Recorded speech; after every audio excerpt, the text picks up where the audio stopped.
모든 게임을 리뷰하는 몽개입니다. 오늘 리뷰할 게임은 바로 공포게임 바이오하자드 빌리지입니다.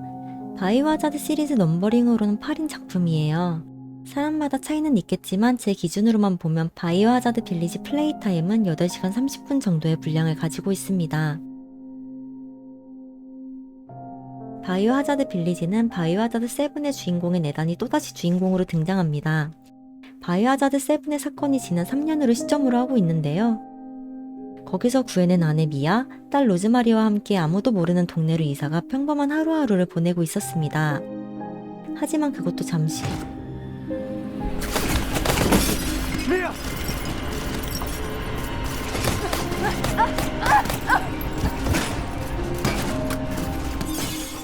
나름대로 화목했던 가정에 누군가가 총질을 하기 시작합니다. 그리고 그 불청객은 바로 Chris? What the hell? Sorry, Ethan. No! 바이오하자드에서 영웅으로 불리고 있는 크리스였습니다.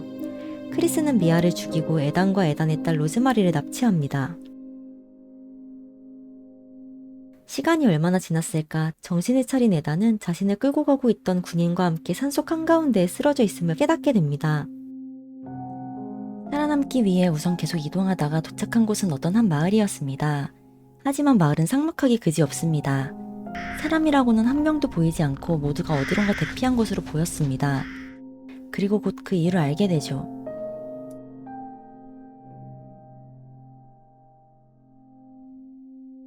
Since Mother Miranda brought her to the village, we have fallen into darkness.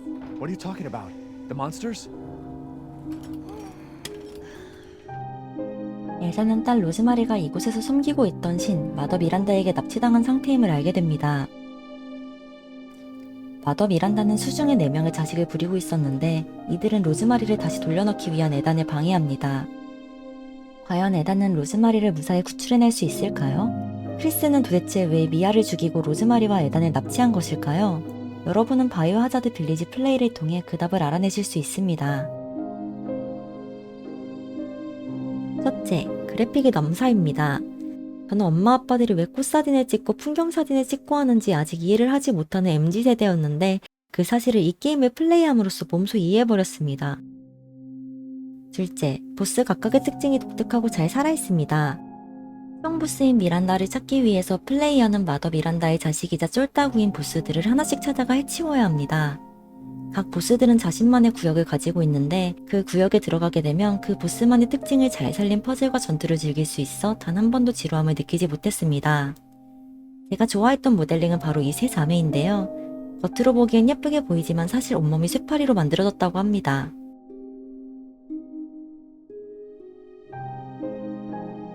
셋째, 등장인물 서사들과 떡밥 풀리는 것이 정말 미쳤습니다.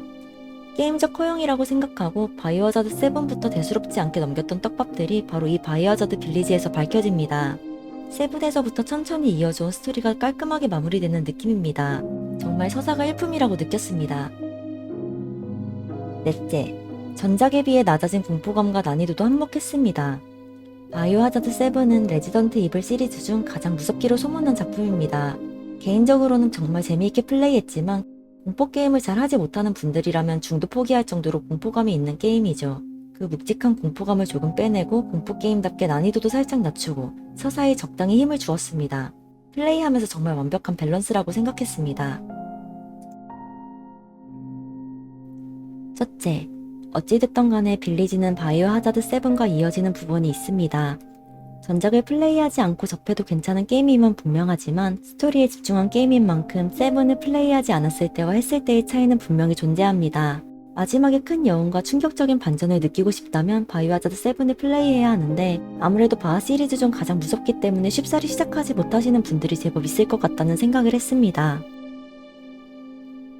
둘째, 좀비가 필요 이상으로 강력합니다. 노말 기준으로 총알이 부족하다고 느끼지는 않았으나 제일 기본적인 잡몹이 권총 헤드샷 기준 5발 정도를 맞춰야 죽습니다.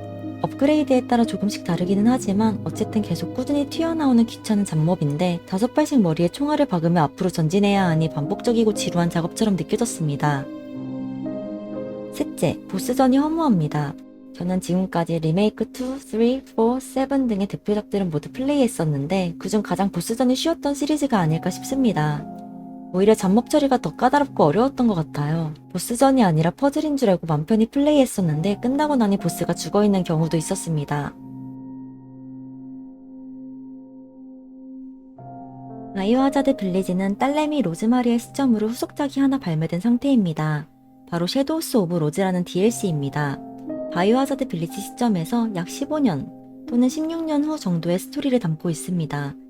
섀도우스 오브 로즈는 단독으로 구매가 불가능하며 23,800원짜리 윈터지 익스펜션에 수록되어 있습니다.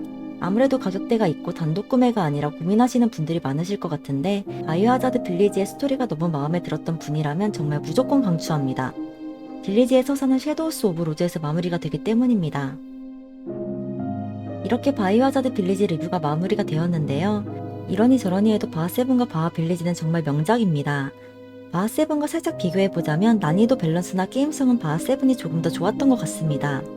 하지만 그렇다고 해서 빌리지가 게임성이 떨어진다는 것은 절대 아닙니다. 빌리지는 그냥 서사가 돌았거든요. 명작이라고 불리는 데는 모두 이유가 있는 것 같습니다. 그럼 오늘도 끝까지 시청해주셔서 감사합니다. 매일매일 행복한 즐김 라이프 되세요. 뭉바